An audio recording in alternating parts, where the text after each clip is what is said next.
Wow. Yeah. Well, now I feel bad for excommunicating my own children for her. Don't you do that every week, Dave? Oh, sorry. Yeah. Hey, guys, it's very special this time of year, and I always like to bring something a little different to the mix. So let's begin tonight's show with this. It's time now for Upon Further Review.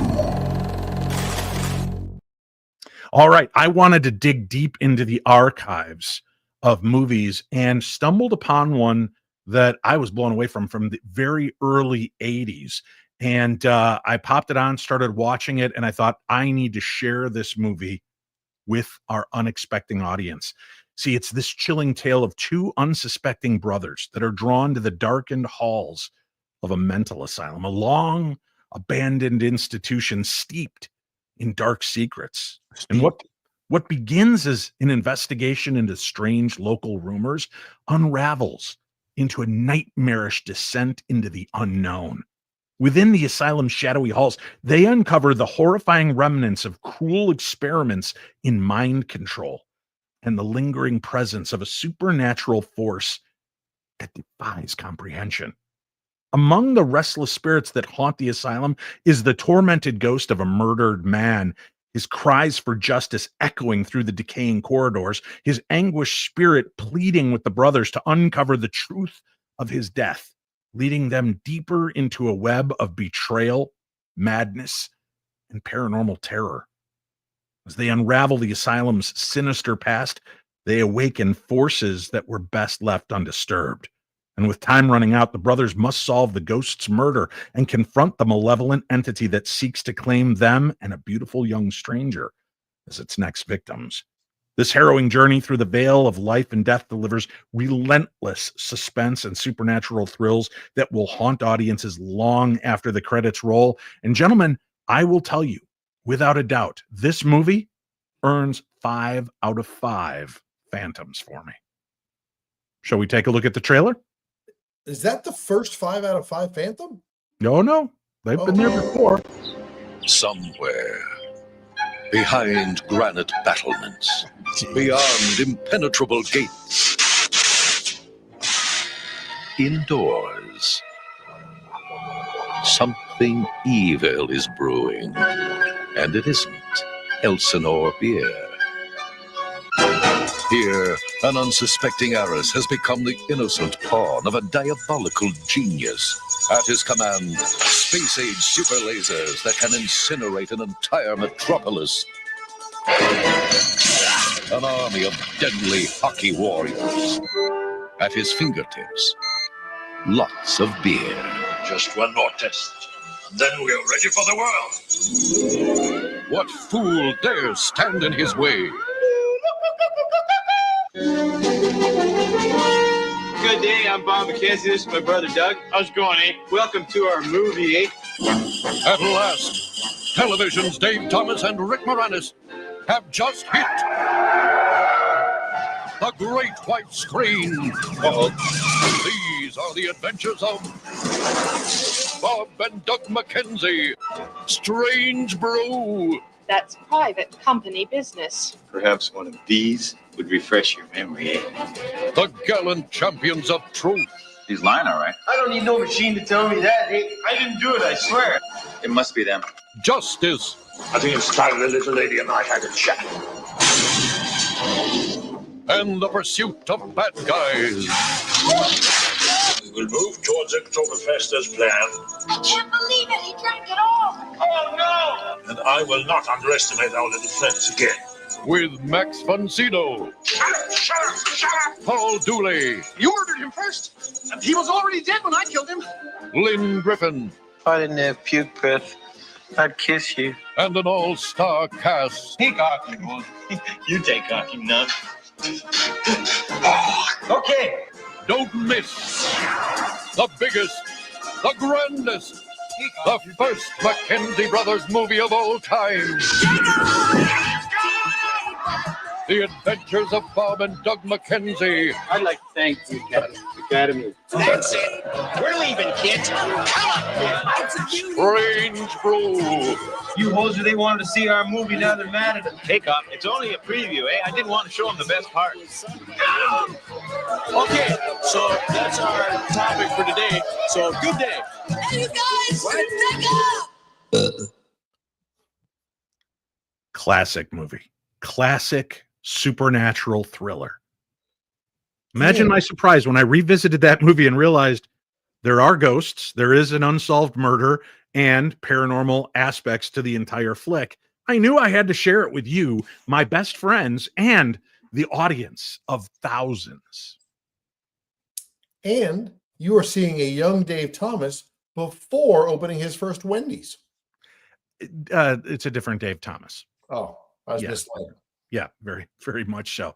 Did you guys see that movie when it originally came out? I did, and I probably haven't seen it since. So it's probably, what's it been, 40 years, 42 years? Probably pretty well, 81. It came out in 40. 1981. 7. Yeah, Ryan at the top said he thought that the budget was about $250 and a 6-pack of Schlitz. No, it was probably Moosehead Lager, if we're being honest about it. Was that I love that. an international film, Dave? Yes, it was a huge international movie. It made hundreds of dollars back. You know, Strange Brew. Strange Brew. Check it out, and you'll not be dissatisfied. If you are, you're just not an American. You're probably That Canadian. was a 5 Phantom movie, you said, correct? 5 Phantom. I love that movie. That is one of, there are 2 movies that I watch. If I'm flipping through the cable channels and it pops up, there are 2 movies that stop me dead in my tracks. Actually, let's go 3. 3 movies that stop me dead in my tracks every time. Strange Brew, Flash Gordon. Yes. Doom, doom, doom, doom, doom. That movie does it for me every time as well. What do you think the third movie, gentlemen? What do you think is the third movie that stops old Darkness Dave in his tracks and he forces himself to sit back, relax, and enjoy it no matter what time of year it is? And we'll watch it. I think it's a tie. Mhm. I'll throw it out there. We'll let the audience decide. Mhm. My assumption, based upon what I know about you, is it would be either The Notebook or Titanic. Those are interesting guesses. Greg, would you care to weigh in with something more logical? yeah, I think it's probably Muppet Christmas. I do love a Muppet Christmas Carol. That Yeah. is a pretty good movie. Yeah, not to be confused with a very Muppet Christmas, which is something totally different. I And think you mentioned, wasn't it Beastmaster? no, No. that's another good one. Flesh Yeah. Gordon. Yeah, no, not Flesh Gordon, Flash Gordon. Oh, Strange seen that Brew. one. And let's see Is if it a any comedy? you want this is how tired I've had 4 Wait. hours sleep. I've been out all day working on WCCO radio. I had my doctor's appointment to try to figure out what's going on with my arm. And I cannot remember what the third movie is right now. I had it 2 minutes ago. I was really hoping one of you guys might know it so that I'd be like, yes, that's Brian, it. Brian Russell says it's Young Frankenstein. I would go with that. No. No. Oh, wow. I bet it's Wow, like you some said no older, quick. obscure kind of movie. Some sort of Probably. Scooby-Doo-ish kind of thing. Probably Grease or something like that. Yeah, no, Grease 2, definitely. Not the first No, one. when it hits me, it'll hit me and I'll remember. For no lack of trying, I can't remember it right now. I'm very tired and I'm already halfway into my drink tonight. So Hey, that could be look part at of it. that. Yeah. Look at I mean, that. Shake said Deep Throat. No, no. You know what's And funny? Ed said Blazing Saddles. These are, What- these are all right up your alley. Yeah. They are, but they're not ones that stop me in my tracks and make me watch them. The new one that is added to my mix is The Greatest Showman. Willy Wonka. That's it. Gene Wilder, Willy Wonka. That's my third one that I will stop and watch no matter what part of the movie I catch it in, and I will watch it through its entirety because I love it. The new one? No, Gene Wilder. No, I'm asking you your opinion of the new one. With Timothée Chalamet. The I have not prequel. seen that one. I liked it. Johnny I did. No, not the Johnny Depp one. Sucked hard. As a matter of fact, I want to go find Tim Burton's mom and punch her in the throat for allowing her son to make that crap movie. That was horrible, right? That was the one with the cloned Oompa Loompa. Yeah, So basically, you had one Oompa Loompa, the Roy. whole thing, and yeah.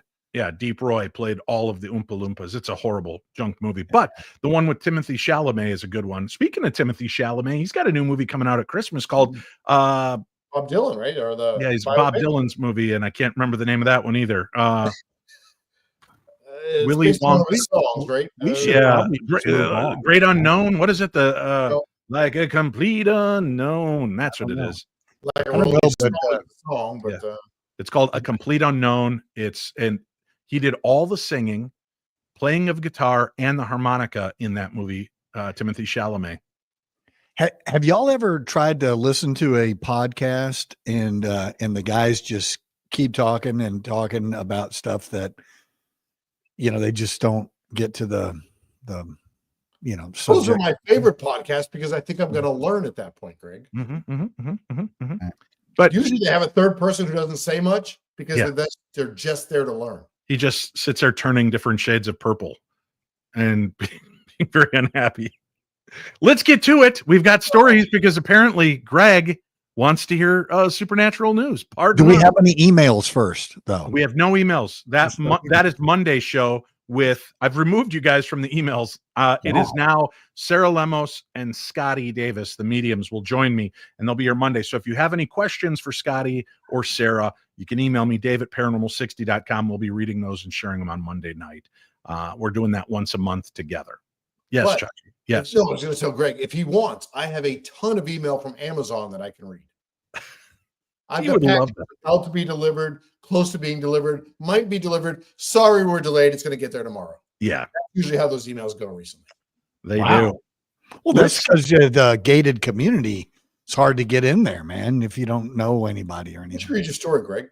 No, it's my story. I start off. I don't know if you're Who goes familiar last? with this Who goes last? I do, but I think you're right before me.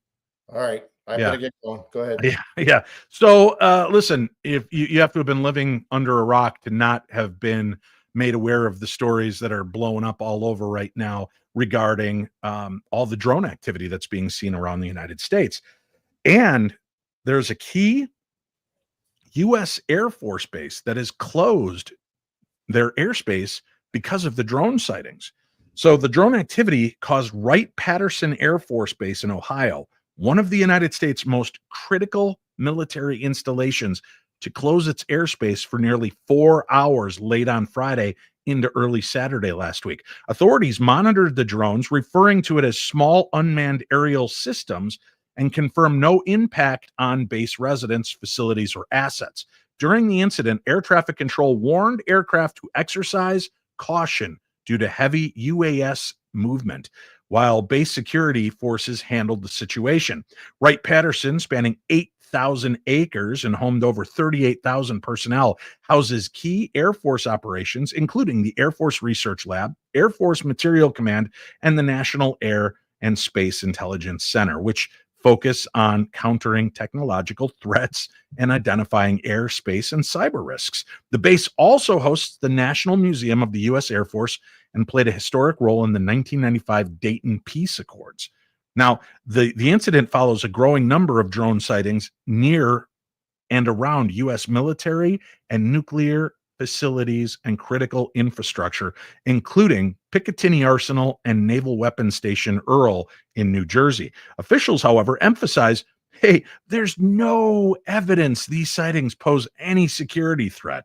Former FBI officials note that increased drone activity and heightened public scrutiny may be contributing to misidentification or copycat behaviors, exposing gaps in airspace security. Authorities continue to investigate, urging residents to report suspicious drone activity. Meanwhile, experts stress the need for greater transparency and coordination among officials to address this growing concern. Now, I think this has got to be one of the dumbest stories I've ever heard, because it closed down Wright-Patterson Air Force Base. It closed down 2 fully functioning United States airports in the last week, but yet it poses no threat. And oh, we don't have to worry. These are not alien craft. They're hobbyists, and they're misidentified aircraft. So you mean to tell me that flying over Wright-Patterson Air Force Base, which Greg, you'll have to answer on this one because you're the military boy, isn't that considered like restricted airspace over military installations? Yes. Thank you. Wait a minute. Hold on a second. Yes. Let's interject. I lived at Wright-Patterson Air Force Base. Greg, have you lived there? I have not. So next time, Dave, if there's a Wright-Patterson question, I need you to direct it towards me.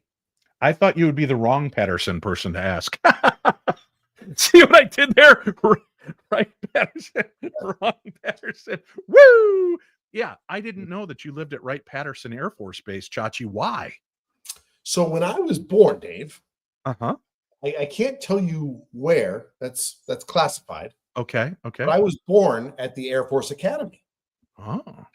And my father was deployed at the time. He was in the Air Force. And so they said they were going to send him home, and they were going to send him home to Wright-Patterson. So my mother and I moved to Wright-Patterson, awaiting my father's return from deployment.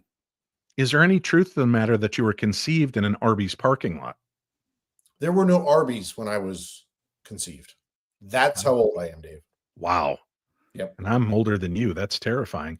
So what do you think? I mean, I did a whole show last Friday on drones, talking about the different theories, people wanting to shoot them down, President-elect Trump saying we should shoot them down. We talked about many of the different reasons we shouldn't. Chuckleheads with guns should not be out shooting at drones. It's a federal offense. B, as one of the listeners brought up, what if it's got a dirty bomb and you shoot it and blow it up, sprinkling dirty bomb powder all over? I don't know. Is that how it's done? Anyway, it just seemed like there's a lot of issues. We should not be messing with these. But for the government to come out and say, there's nothing to worry about, yet they admit that they've closed down airports, nuclear facilities, Wright-Patterson Air Force Base.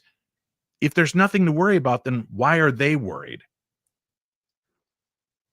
So when I lived at Wright-Patterson, I was approximately 1 month old. So I'm going to deflect to Greg on this question. Oh, okay. So I was going to the right guy to begin with. All along, yes. Hey, hey, Dave. Hey, buddy. I because I did air detection and tracking when I was in the Navy, I have complete confidence the government knows exactly where these things are coming from and where they're going, and they're addressing them accordingly. I know I take my conspiracy theory hat off on this one and just go, you know what?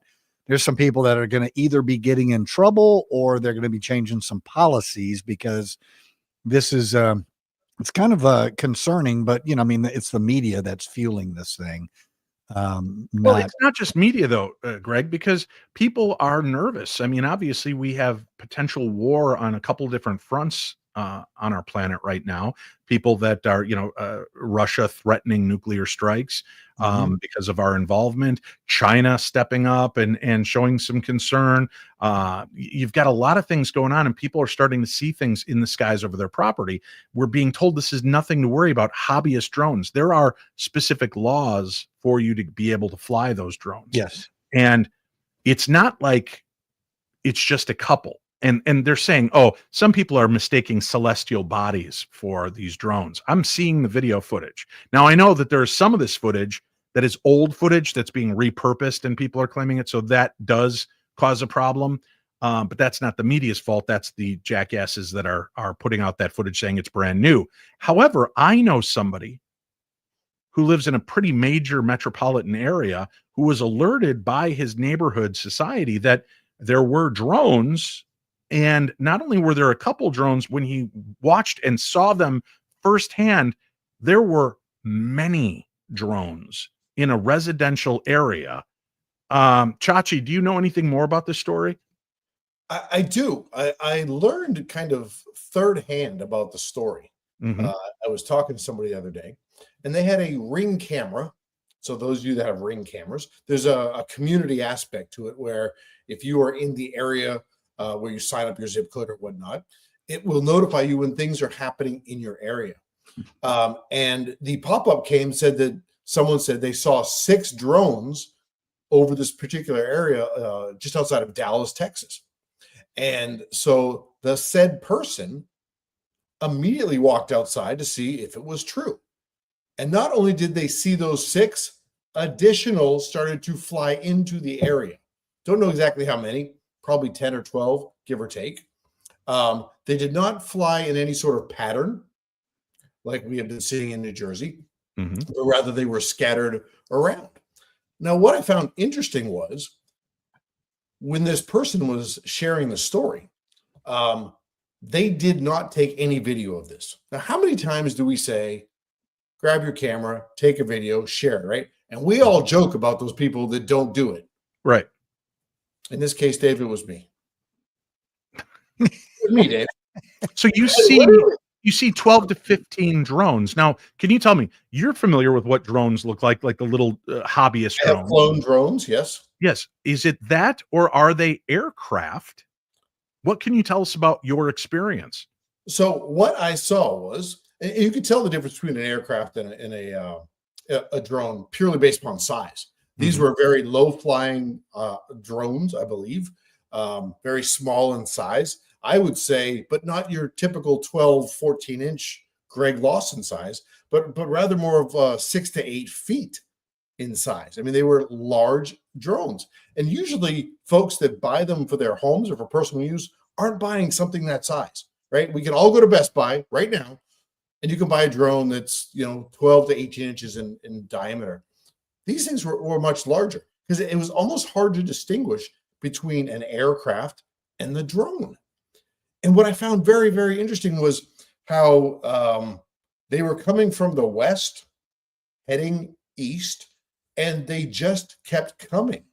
And so if it was Greg or you or I, individuals, we wouldn't be trying to do 6 or 8, 10 different drones flying at different times, different altitudes. We'd be flying them together.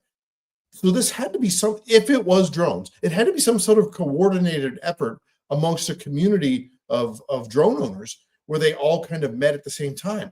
What I found interesting is, unlike what was happening in New York or New Jersey, they didn't all show up in the same area. They were very, very spread out. What I said to my wife was, it felt like they were taking video of the area down below. At times you could see that, airplanes fly straight. These would move around, come back. Airplanes don't do that, right? So it's not an airplane. But it felt like they were surveilling, is the only word that I can come up with, surveilling the area. And after it was all done and they were out of kind of eyesight, I immediately thought to myself, why did I not grab my phone and take video of this? And so now, for the first time, I totally get these people that don't take videos and tell their stories about it, because I saw a message pop up. I went and saw what was happening, and I never once did I think, grab your phone and record this. I was so in the moment going, what the hell are these things doing, flying over an area just outside of Dallas that is highly, highly populated? No idea. And here's the craziest thing. So I come back inside, and there were about 20 or 22 posts below that original post saying, do you see these drones? I must have looked, I don't know, 5 minutes later, maybe, to see how many more posts were there. And the post that was originally put and all the comments had been removed. Now, I will ask those that are listening right now, if you've got a Ring camera, is this common where somebody posts something and it gets removed? I see people put posts out there about, hey, I've got a free guinea pig if somebody wants it. Hey, did anybody find out why this package wasn't delivered to my house? And that stuff stays on there for eternity. Yet this post about drones that got 20 postings in a couple minutes was all of a sudden removed. So then I started looking at other websites around to see anybody else posting it. And there was nothing out there about it. But a lot of guinea pig packages. A lot of guinea pig patches, no drones. And I've never seen it removed. So I would love to hear if anybody else has had that happen to them. Well, there are a lot of these different social sites are being monitored. And if they see something that they feel is maybe misrepresenting, they will remove them. That's happened on Facebook. It's happened on X. And what's so funny is it's some stuff that just seems very innocuous. And why would this go on? But if they're afraid that you're propagating fear, and misinformation, they may be forced to pull some of that stuff down right now. And then there's the conspiratorial aspect of, why is this being hidden from us? And Greg, I know you said you believe in our government that they would, but this sounds really hinky. More and more we're seeing of this. The other thing I'll add in there is Austin Community College, where I work, in the same office that I work, all of the drone instructors are in that office. These are the guys that certify all of law enforcement in this area as far as drone operations. So I could have said, I could have been over at Smoky Mo's across the street getting a Mountain Dew and a, chicken wrap. And at any time, the amount of drones we have coming out of our facility, there's a lot of them.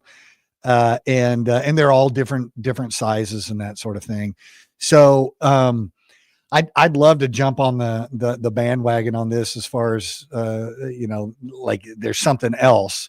But I really believe that whoever is doing this is either the government, a contractor of the government, or the government knows exactly who is doing it, where they're coming out of and where they're going to. And if that's the case, I can assure you there's some men in black that are visiting these folks that are flying in these spaces. Yeah, because if you can disable your GPS on your drone and get it to fly in some of these restricted areas, they're still going to know who you are and where you're flying from, and they're gonna it's gonna be it's a federal law violation. Well, we mentioned last week on the news on Friday, one of the strange aspects of this is some of the people that have witnessed them as they're flying over their cars, the clocks on their cars will change and their GPS will start acting strange, as though they're no longer in that broadcast area. It's like the drones have taken over. There is footage, which I found fascinating, from a few different sources and sites that show some of these orange like bulb drones that are in the sky, and you'll see a hobbyist flying their drone up to it, and all of a sudden their drone just drops straight out of the sky, almost like it's being pinged or interrupted. And it's been happening. Quite a few people are reporting this type of phenomena as well. So we're going to keep an eye on this. I'll keep watching. I think it's interesting. There was a new article that came out today, a few hours before tonight's program, that said it's been confirmed that it's China. I started looking at it, but all the sources were like the New York Post and a few other sources that are known to not always get all the proper details. So I want to wait and see where we're going with this before we start adding to the mix of pointing a finger. But fear not, faithful listeners, because there is someone who does know what's going on. Not just one someone, two someones, very famous, and they're going to speak out about it. But we'll do that right after we do this.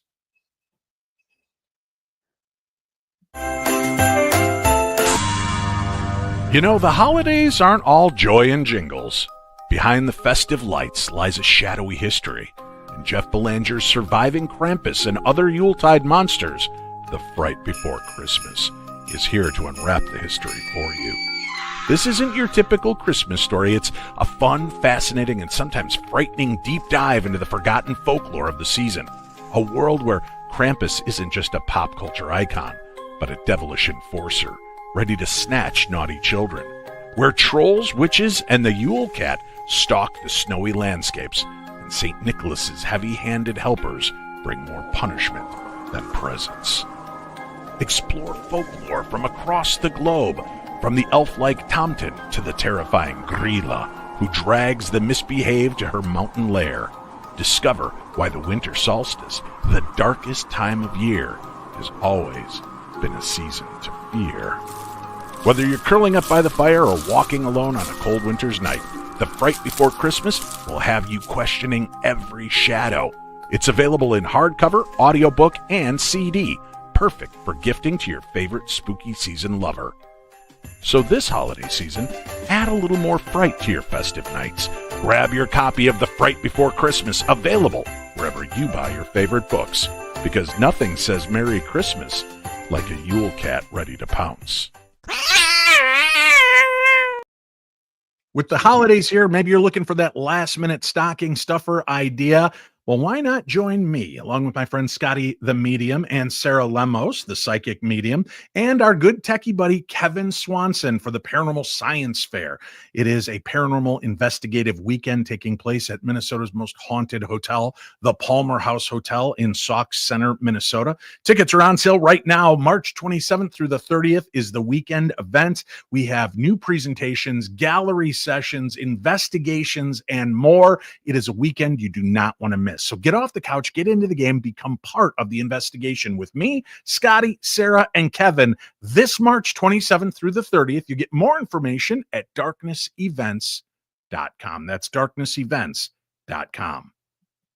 All right, friends, a hero is in the offing, ready to confront and face the terror in the skies above us. Chachi, who is this resilient hero? Other than Greg Lawson? Mm-hmm. Who I want to say is my favorite stocking stuffer. Very clearly. Okay.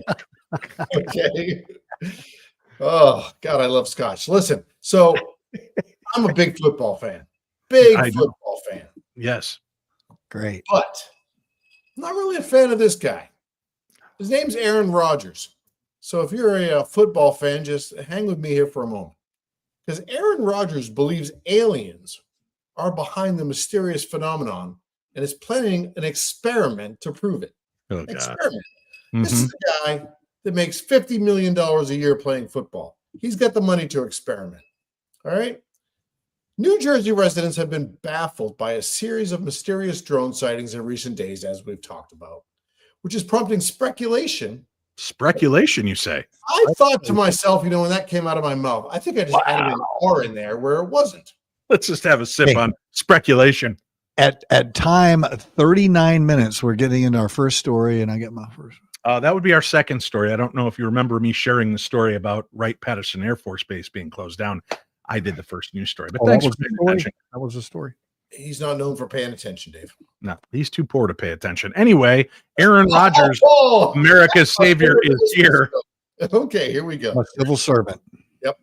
Among those weighing in on the phenomenon is New York Jets quarterback Aaron Rodgers, known for his fascination with unconventional topics.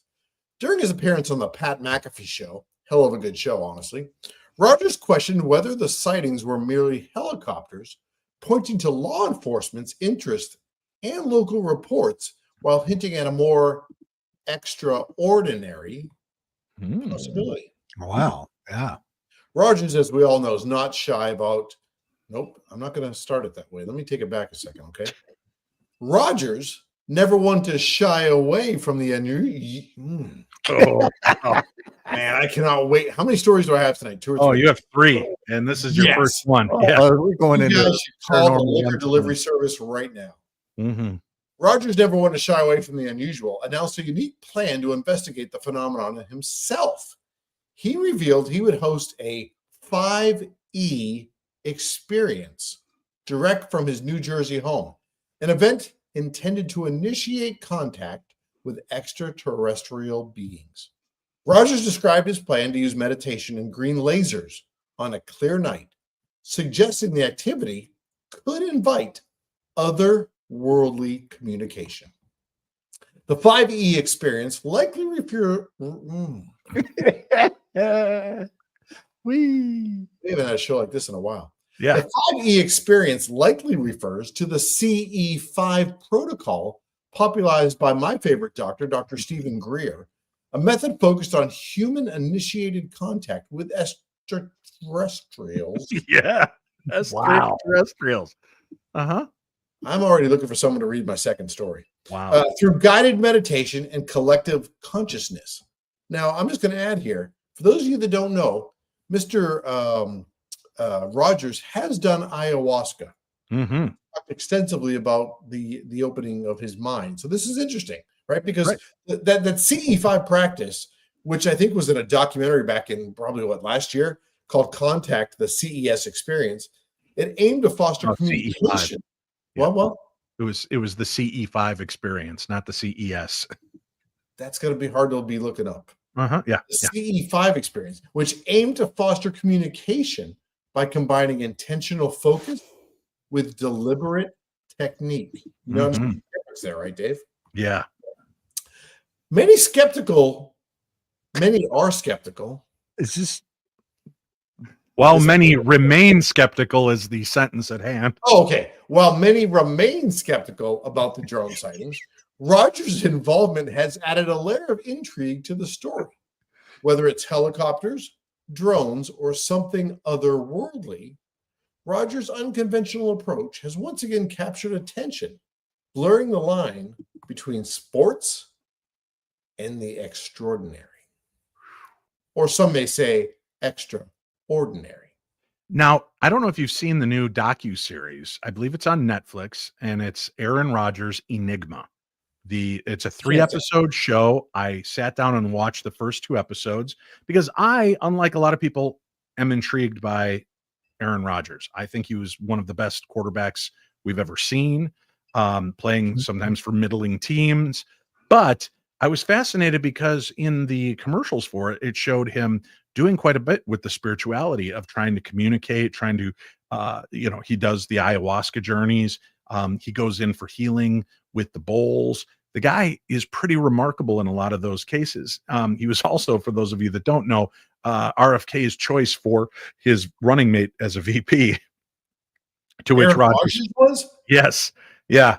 RFK Jr. wanted him to be his running mate. But I digress. It's still a really interesting story that I think may shine a new light on Aaron Rodgers, and I think people that check him out might enjoy the documentary series again. It's called Aaron Rodgers Enigma, and I believe it's on Netflix. Check it out. It is pretty fascinating, and the guy talks about intention, manifestation. He shows how he doesn't believe in coincidence. There are things that lead us to points in our life where we need to be, and it's pretty interesting. It's a lot of the stuff you hear right here on this program. So, Dave, if you don't mind, real fast, we just had someone join the chat. I've never looked at the chat before, but I took a quick gander here. Sure. There's a gentleman by the name of Just Shane. Is that correct? I think his name. Okay. Or Shane something or other. And you talk about Netflix, but I believe starring Shane. That's it. Yeah. With a hell of a jawline. Look at that. Yeah. I believe he knows a little thing about streaming services. He does. Look at that guy. He's intense. I believe that Netflix is number 2 on his list. Is that true? Well, he did star on a TV series called 28 Days Haunted on Netflix, but now, along with his partner Josh Purvis, they have launched Stream Beacon TV, which is the new home for all things paranormal. And as a matter of fact, starting in January, a month away from now, Shane, Cindy, and myself from the Holzer Files are getting back together to start filming a brand new series for that streaming service. And they've got a great selection of programming up already. So I know you're not finding new projects and product out there on TV and in the marketplace. And there are some very unreliable streaming sources out there that claim to be paranormal themed. Stream Beacon TV will be your new home for all things unusual. So go check it out. You are correct, though. And maybe he can get Aaron Rodgers to come on there. And now, again, starring Dave, Cindy, Shane, Greg Lawson, and Chachi, the 5. That part's still in negotiation. Yeah. So I thought we had a deal. Listen, Dawn Marie weighs in from the chat room. She says, hey, guys, there is a CE5 app. I have it on my phone, and it tells you how to do the meditation. So if you are interested in trying to communicate and instigate that communication, there is so the story I just read was actually based on some sort of truth, is what you're saying. It is very true. Yeah, very true. CE5 wasn't something I made up. No, it is not. CES is something you made up. But CE5 is a very real thing. Now, Greg, Aaron Rodgers is not the only hero who's stepping up to face off against the alien races that are plaguing our planet. Who else can we count on to lead this drive and help us understand what's really taking place? As you know, Dave, I don't work with just anybody. No. Which is it's actually true, sort of. I look for people that have a lot of credibility, and because I mean I could get that stank on me, right? If I'm working with somebody that just isn't quite, that stank can get on me, and it'd take a lot of showers to get that off me. So Uri Geller says drone sightings are UFOs warning Earth with show of power and superior tech. So they're warning the Earth of that. Celebrity psychic Uri Geller has claimed that recent sightings of flying craft near air bases in the United States, Germany, and the United Kingdom are not man-made, but warnings from UFOs with advanced, incomprehensible technology. Geller dismissed suggestions that the sightings are drones, labeling such explanations as part of the biggest cover-up since Roswell. And as you know, I know a little bit about Roswell. He argued, yeah. He argued that the craft's persistent appearances over sensitive military locations show that they want to be seen and are demonstrating their ability to evade detection and countermeasures. So he does know the word countermeasures. And I would throw in countermeasures on there. So Geller's claims were supported by TV psychic Deborah Davies, who predicted aliens would soon reveal themselves without fear of humans.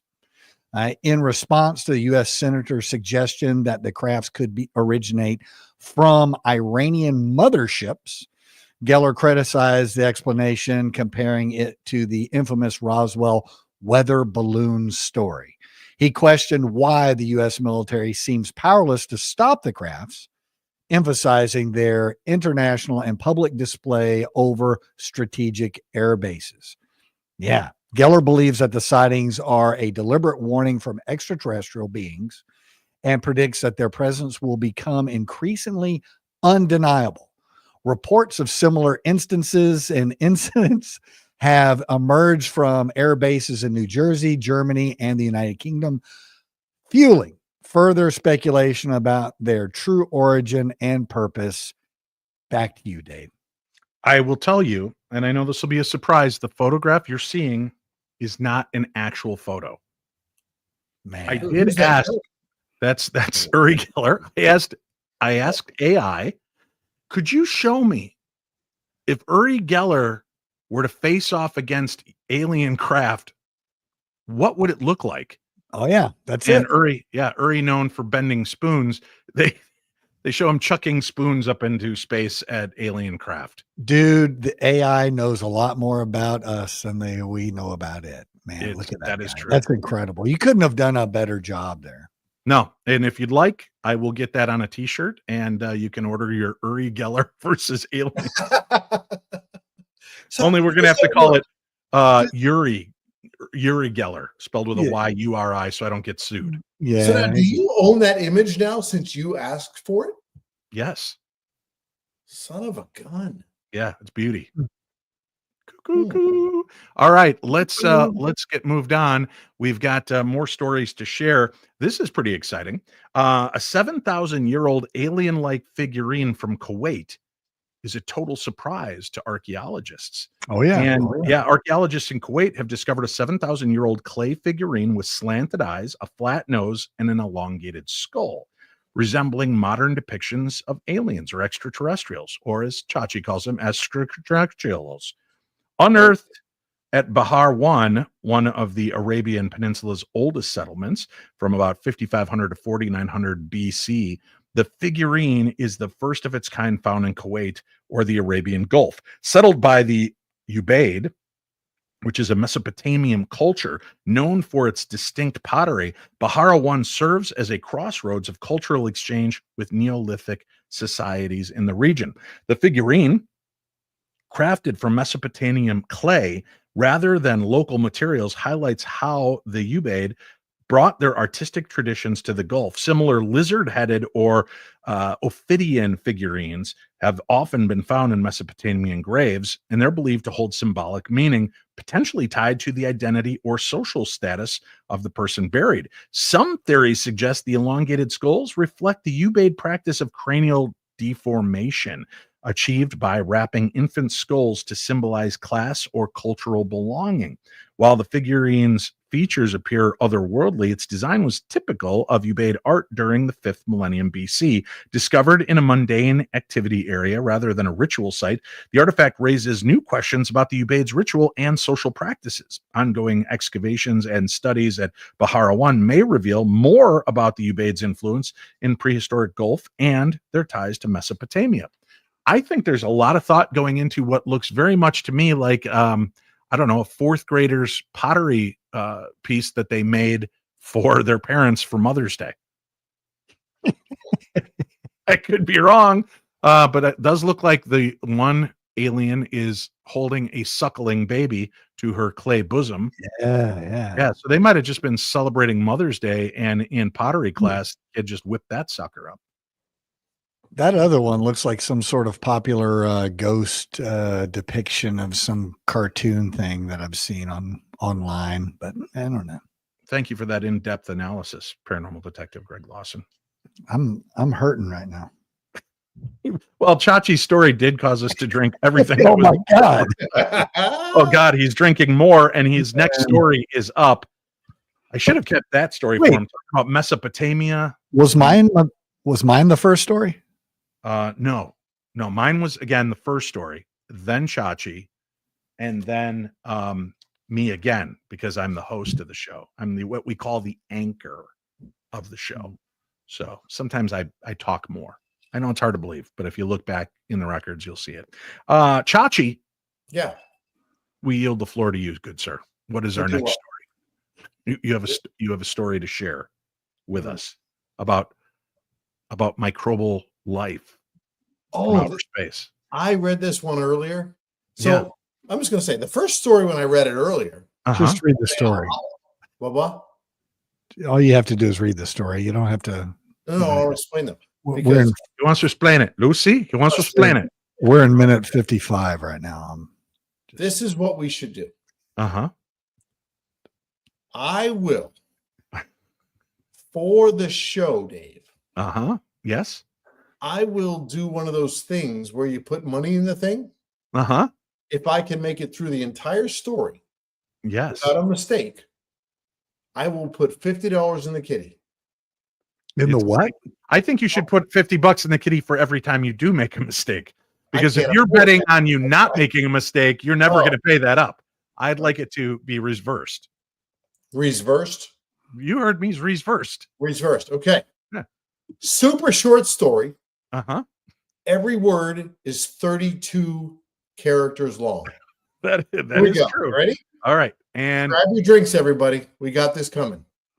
And by the way, happy anniversary, Bonsai Warrior. Happy anniversary, Bonsai Warrior. Happy anniversary, my buddy. Okay. Worthy of a science fiction movie, they say. Life found in a simple sample from the asteroid Ryugu. The asteroid sample A0180, and again, if you didn't have a pen, A0180. Bingo. Okay, good. Collected by Japan's Hayabusa 2 probe back in 2018, which was about 19 years ago. Marked a major milestone as the first, Dave, successful retrieval. Is that a V or a B? You're up to $100. You owe the pot, but go ahead. Oh, shiz. Marked a major milestone in the first successful retrieval of asteroid material outside lunar missions. However, recent analysis revealed Earth-based microbial contamination. Very good. Despite strict precautions. Rod-shaped and filamentous microbes resembling known terrestrial organisms were in fact discovered, likely infiltrating the sample Yes. during The preparation. word is likely. That's the next word in the sentence. What was it? Likely.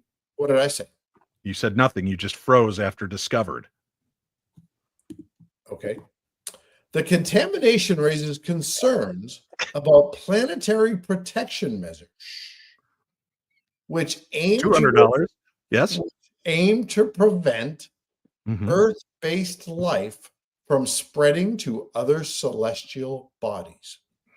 With upcoming missions, let's be honest, NASA's Martian soil sample retrieval, one of the big ones, ensuring sample integrity is critical to avoid compromising the search. Compromising, you say? Terrestrial life. Hmm. The incident also impacts the studies of the panspermia hypothesis, Dave, which, as we all know, suggests life or its building blocks could spread between planets and asteroids. Now, listen, disappointing, no doubt about it. Some of you are really torn up about this. But the ragu contamination highlights the challenges of maintaining pristine conditions and underscores the need for improved protocols in future space exploration missions. Can I just point out David Colholio? Colholio. I'm butchering. David Cornholio says, I'm sorry, I can't understand a word he's saying. I don't think I've seen that name before. So, Dave, welcome to the show. Welcome to the show, Dave. Yeah. Yep. Mandy loves you, though. You're doing a great job. Mandy, you're my favorite. I don't care what anybody says. That's true. Go ahead. Was that it? Are you kidding? There's more? No, that's it. That's it. Uh-huh. Yeah. You are correct. Now, he said panspermia properly. So congratulations on that one. That's my favorite word, Dave. Obviously. At Christmas, I love to give out a bunch of panspermia. Deb from SAC throws $5 at us tonight, says, fun show tonight, Dave and the dudes. That is the name of our traveling band, and you can see us. Even the dudes. At the Can Sugar you imagine? Can we just take a moment here? I mean, between how much I know about music and how much Greg knows about music and how much Dave knows about music, Dave and the dudes could hit number one. If by number one you mean peeing in the same urinal, I would agree we all can still do that. In Texas, that's called a trough. Carl Hutchinson weighs in and says, I'm English, and he is slaughtering the English language. Carl, however, welcome. the prickly prick jumps in and says, so good to have our drunk bastard back. Good Lord. That's right. Slow down. Hashtag Scotchy. It is good to have you back. Those are the good old days. Yes. Very good. All right. I feel like Chachi turned into Alfred Hitchcock, like right there at the end. Let's do this. Let's give Chachi a chance to sober up as we go. Or refill my glass, Dave. Well, that's kind of what I meant. Sober up by refilling your glass. We're going to take just a quick break. We'll be back with more right after this. It's the holiday season, a time of giving, receiving, and maybe even answering life's most mysterious questions. What better way to bring joy and clarity to yourself or a loved one than with Love and Lotus Tarot Readings by Winnie Schrader? This December, give the gift of insight, empowerment, and a little holiday magic. Because when you buy one tarot reading, you get one free. That's right, buy one, get one free all month long. Whether you're curious about the past, seeking answers in the present, or wondering what's in store for the future, Winnie's loving, empathetic, and accurate tarot readings are the perfect way to connect with what matters most. Choose a cozy phone reading or a face-to-face video session. Perfect for this festive time of year. Visit www.paranormal60.com and click the Love and Lotus tab to learn more and book your readings. Again, that's www.paranormal60.com. Click the Love and Lotus tab. This December, the best gift is to give and receive with Love and Lotus Tarot Readings by Winnie Schrader. Don't wait. Book your readings today and make this season truly magical. And thank you to all of those who have already booked your readings. Make sure that you take advantage of that buy one, get one free. It only goes through the month of December. She's extended it all the way to the last day of December. So if you purchase one, not only do you get one, but you can gift one to a friend, relative, coworker, or chachi, whatever you'd like to do. So please check it out now. Yes. You didn't give a price for how much to have her come to your home and do it. It's you couldn't afford it. It's one of those, if you have to ask, you can't afford it. Dave, are you sure? I know you could afford it, Chachi. Oh, I'm talking about I don't want to say his name. Sorry. Yeah. The rest of us in the real world couldn't afford. I can't even kind of shenanigans. All right, Greg. Yeah, we don't all live at Drone Lake. Yeah. So let's talk a little bit more about some science, since we were talking about drones and those sorts of things. Let's talk about NASA scientists detect parallel universe next to ours where time runs backwards, and apparently it doesn't run backwards in this show because we're at 62 minutes. Anyway, so a groundbreaking experiment in Antarctica, that would be down at the bottom, not like the Arctica, but Antarctica, which would be down. She's my favorite aunt. Yeah. So a groundbreaking experiment in Antarctica by NASA's Antarctic Impulsive Transient Antenna, which I would have just named it Anita. But anyway, the Antarctic So Impulsive Transient Antenna has discovered intriguing evidence suggesting the existence of a parallel universe. Anita, designed to detect high energy cosmic particles, found anomalies indicating particles traveling backwards in time. How does that happen, Dave? I don't know. Let's continue to read. A phenomenon that defines. Oh man, have a drink. That's Greg for $50. That defies conventional physics. This discovery has sparked new discussions about the nature of reality and the cosmos.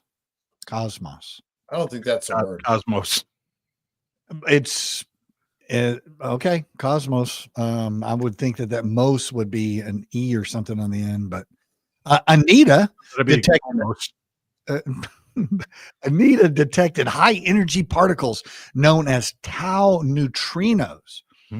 Emerging from the Earth's surface rather than descending from space, an anomaly previously thought impossible due to Earth's dense core blocking such trajectories. Lead research, or it could be lead research, right? Could be lead. Peter Gorham theorized that these particles might hint at a twin universe creating that was created during oh my God, here we go. Wow. How do you stumble? It's almost like the Colonel's back. Okay.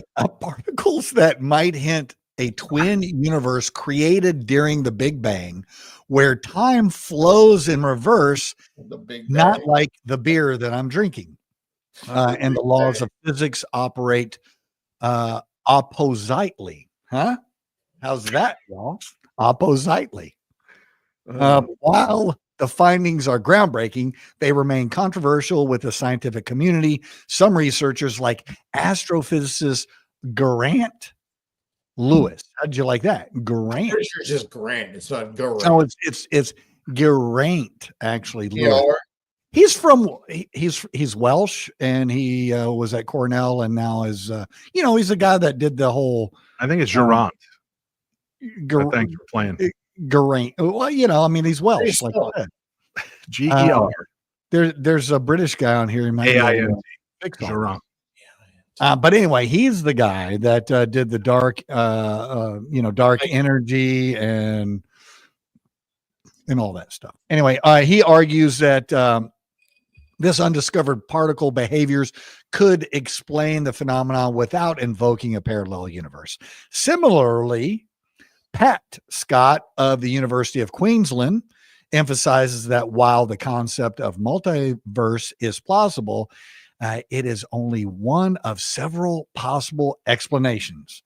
Although not conclusive proof of a parallel universe, Anita's findings challenge existing physics and invite further investigations into the mysteries of the cosmos. While this discovery redefines our understanding of reality or uncovers entirely new dimensions, it highlights how much we still have to learn about the universe.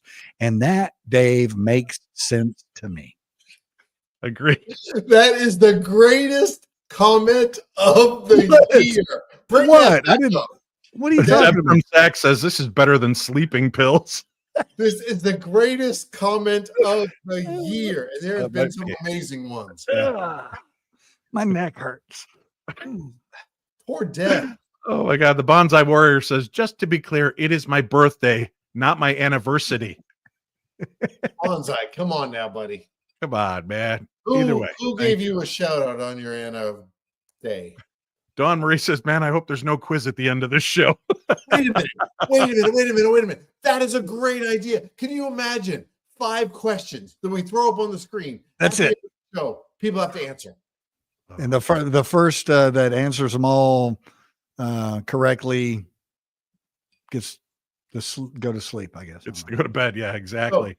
So, earlier, Deb said, I would love to visit Dave and Winnie at home. Now, Deb, I've done that once. Yeah. Just think of Tiger King. I was there for 11 days, Deb.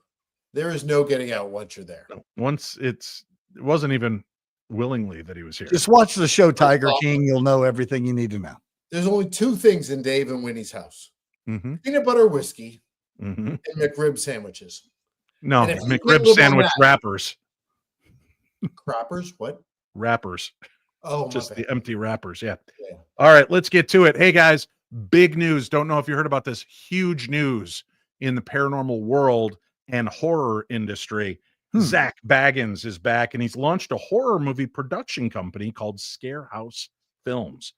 Paranormal investigator Zach Baggins, best known for hosting Discovery Plus's long-running series Ghost Adventures, is expanding into horror cinema with the launch of his production company, Scarehouse Films. Funded by a multi-million-dollar investment, the company plans to produce 3 independent horror films in 2025.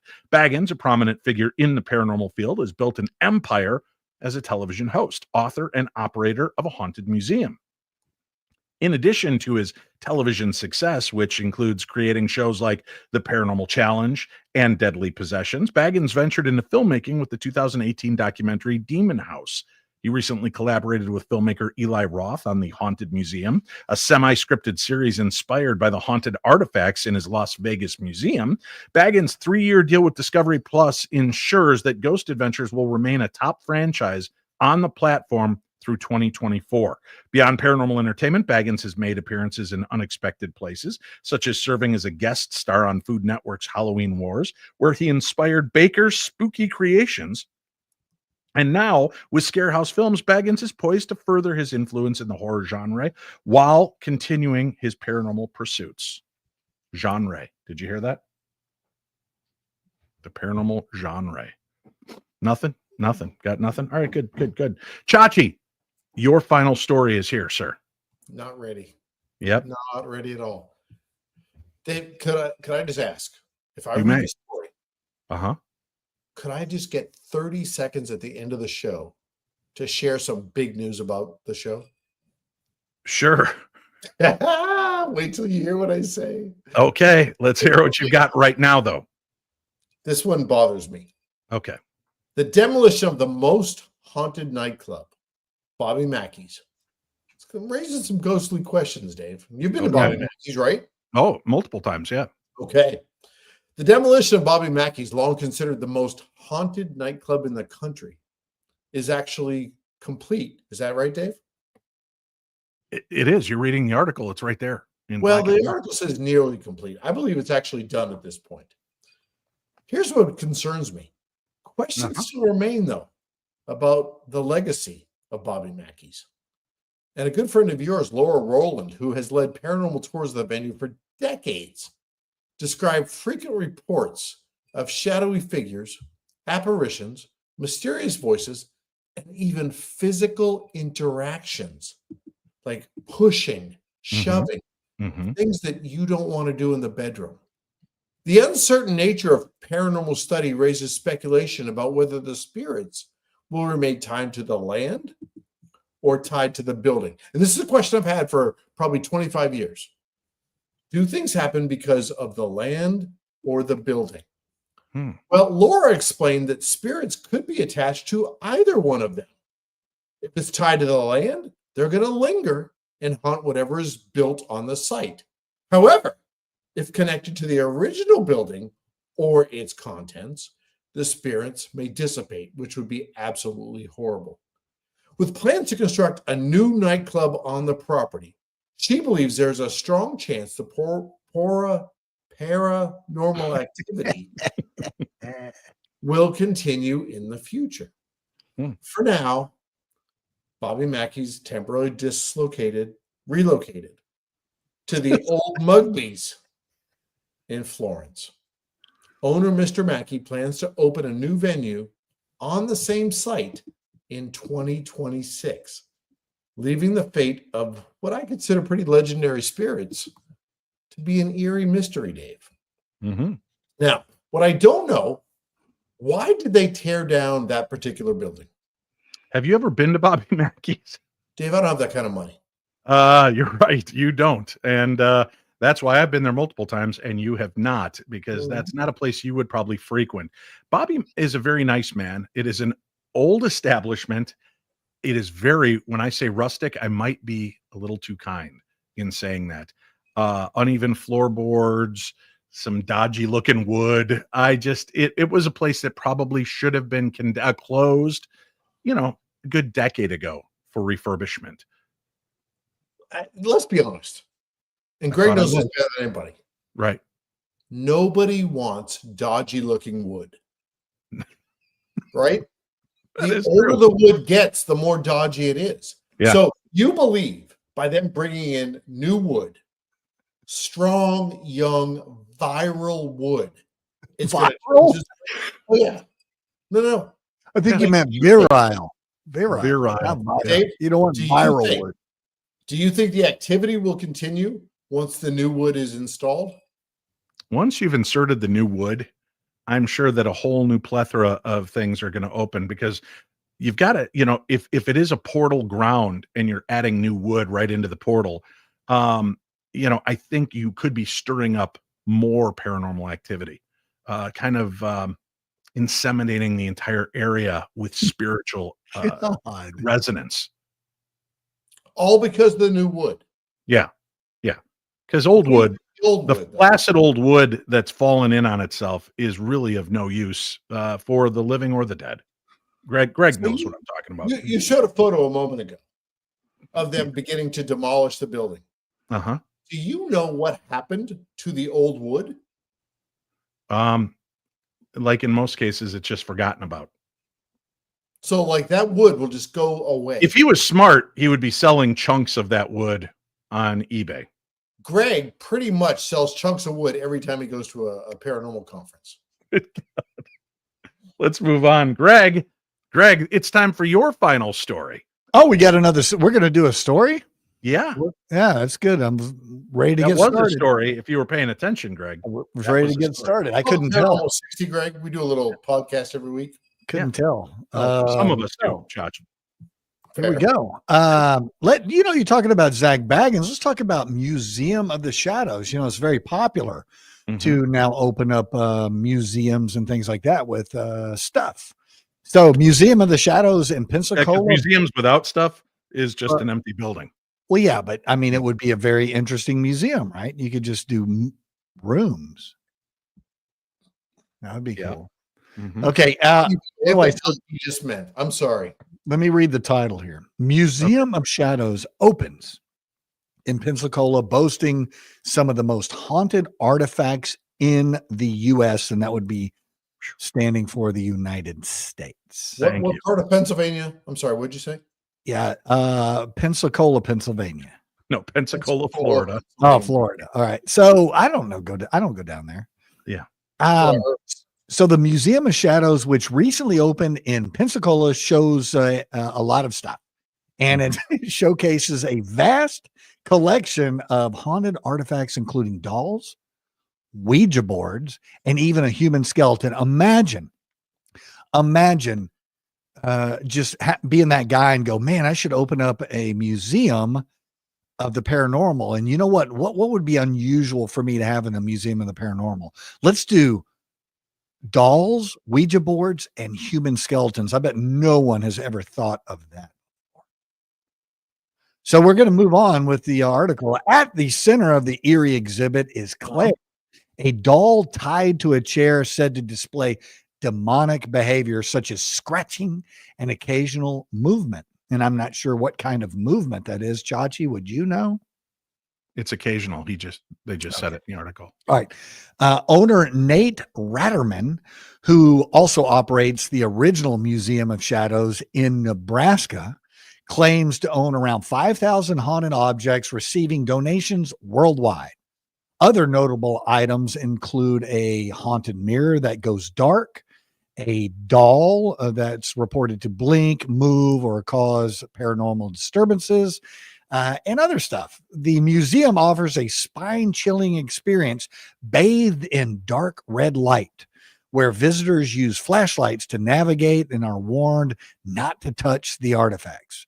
Ratterman also conducts ghost hunts and offers paranormal tools for rent, including spirit boxes used to communicate with entities.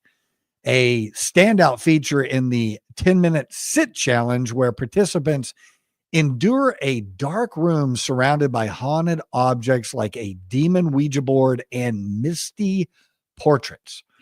Those who complete— I dated her in college, Misty Portraits. Mystery portraits. Yeah, she's wonderful. Those who complete the challenge without tapping out get to sign their names on the wall. Ratterman, a paranormal investigator since 2006, believes in other dimensions and attachments to specific objects, embracing the unknown rather than fearing it. With plans to bring the museum's most famous artifact, Ada, is that how you pronounce that? Ida? Sure. A doll voted the most haunted to Pensacola. The location promises to have increasingly unsettling experiences for those fascinated by the paranormal. Makes sense to me, Dave. Sure does. Greg, thank you for sharing the stories. Yeah. And we are now at our final story. Wow. Of the evening. Can I read it? No. I'm going to take this one. Chachi.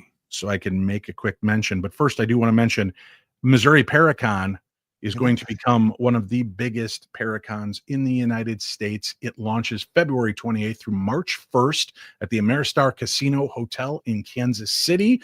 I will be there along with Shane Pittman, and the paranormal detective himself, Greg Lawson, will be on hand. Who knows? Maybe even Shashi and the Colonel. We might have most of the cast and crew of the Paranormal 60 attend. I would invite Tressa, but she hates you people.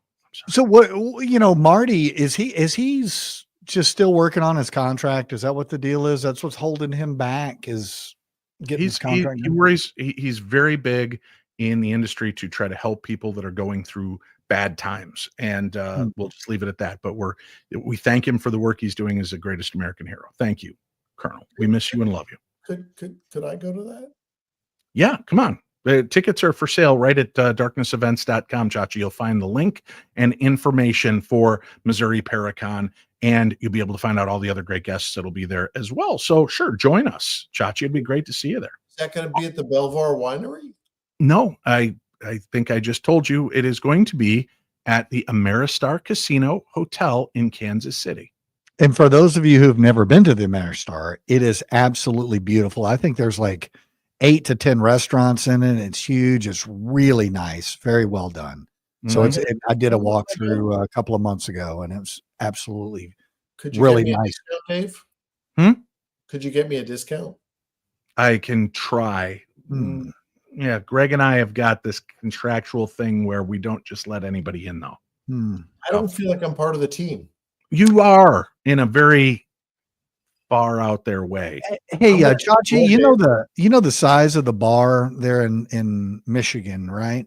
Yeah. You know yeah. This bar is a little bit bigger.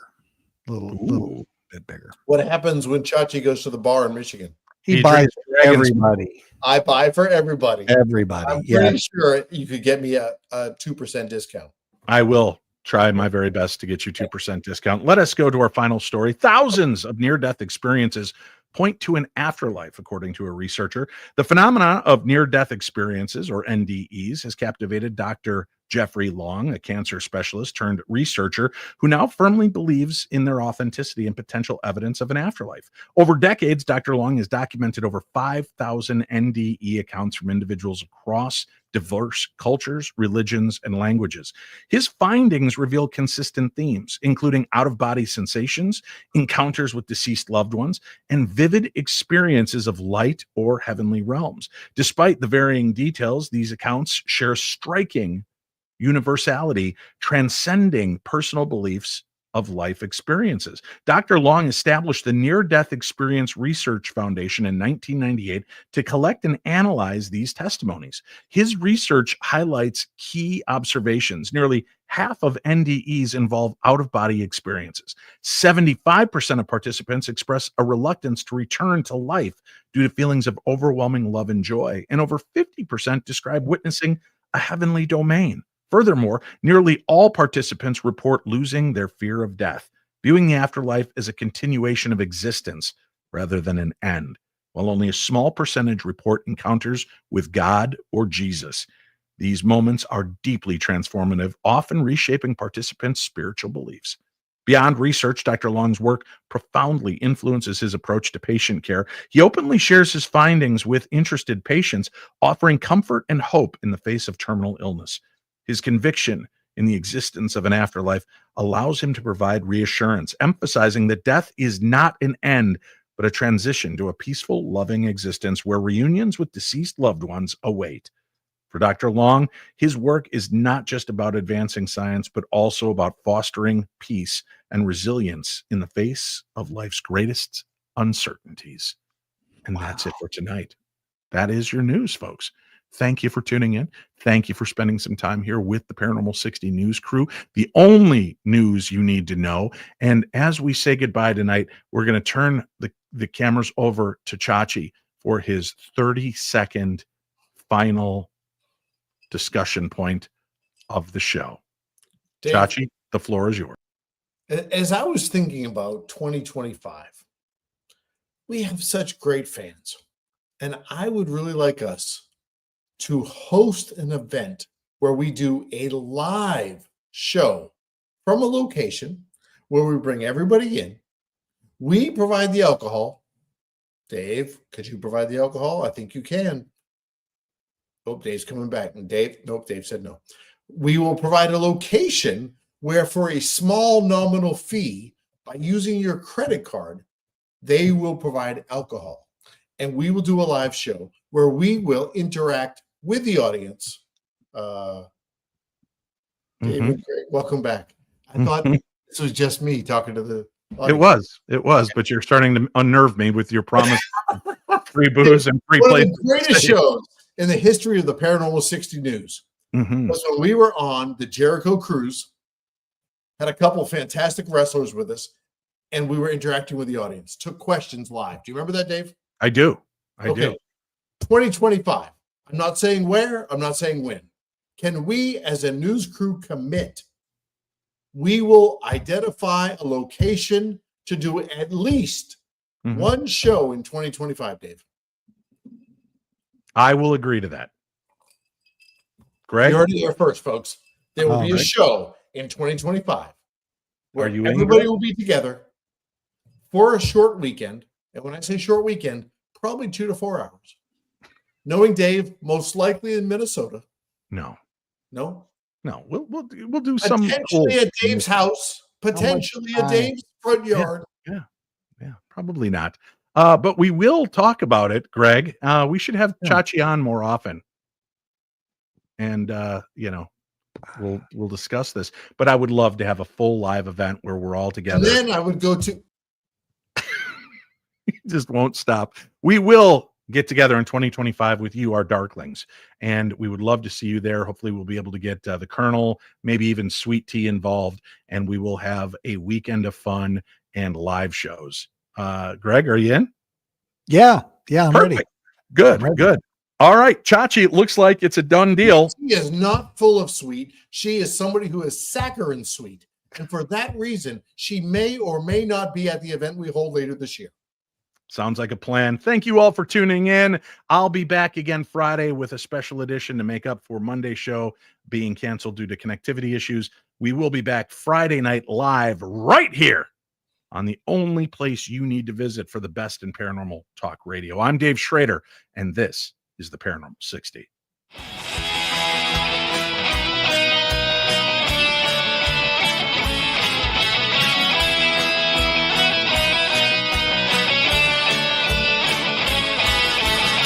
It's Wednesday night, and I'm alone.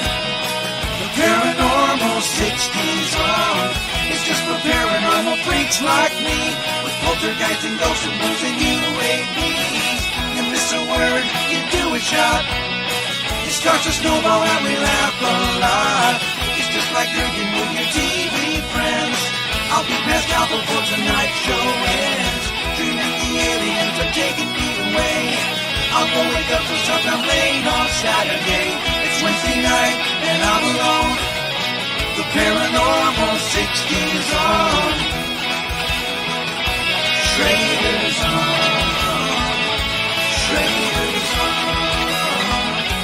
Schrader's on. Sweet tea, Hachi and the Colonel and the Paranormal Detective. All we traders copy and they all will be corrected. He's got protective bracelets and some crazy magic tricks. Even Scully cannot save him from the voice of Stevie Nicks.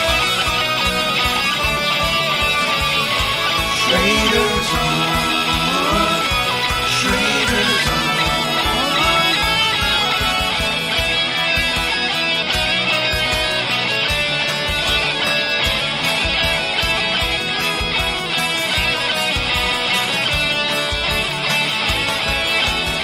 It's Wednesday night, don't be alone. The Paranormal 60's on. Now one day Dave might even put me on his show. There's a ghost in my mom's basement, man, I live down there, I know. It's Wednesday night, don't be alone. The Paranormal 60's